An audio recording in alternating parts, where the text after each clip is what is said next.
See, one of the cool things about the movie Obsession is that they address the subject of unrequited love along with the subplots that are attached to it.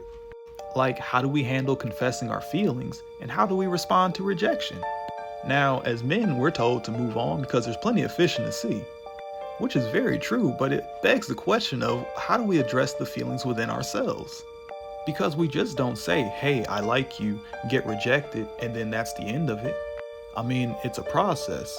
But in this case, for our main character Bear, he takes the most toxic road available.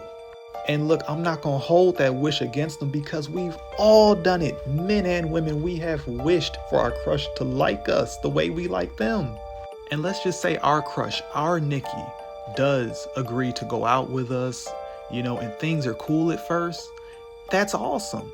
But once you start to see that the relationship has soured and you two are starting to become toxic toward one another to a point where you are causing the person to become someone you no longer recognize, and they're even asking you to break up with them, to leave them.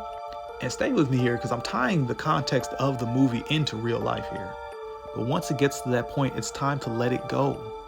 Because like I said, I'm not going to hold Bear accountable for the more supernatural elements of the movie to a point that is unforeseen.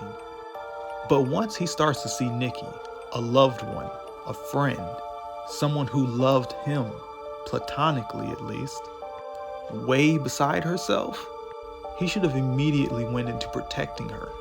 And sometimes that protection means that the relationship has to go.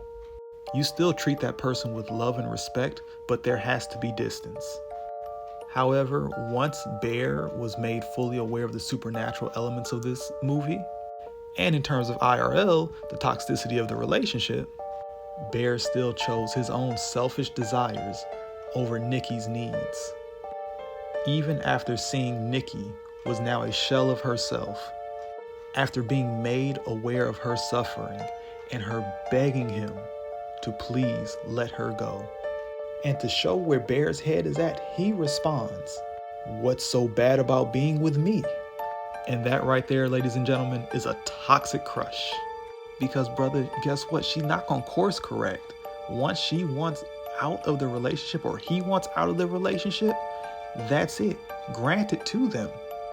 Even if you're just in the talking and crushing stage, if they reject you at any point, it's time to go because it's only going to get worse.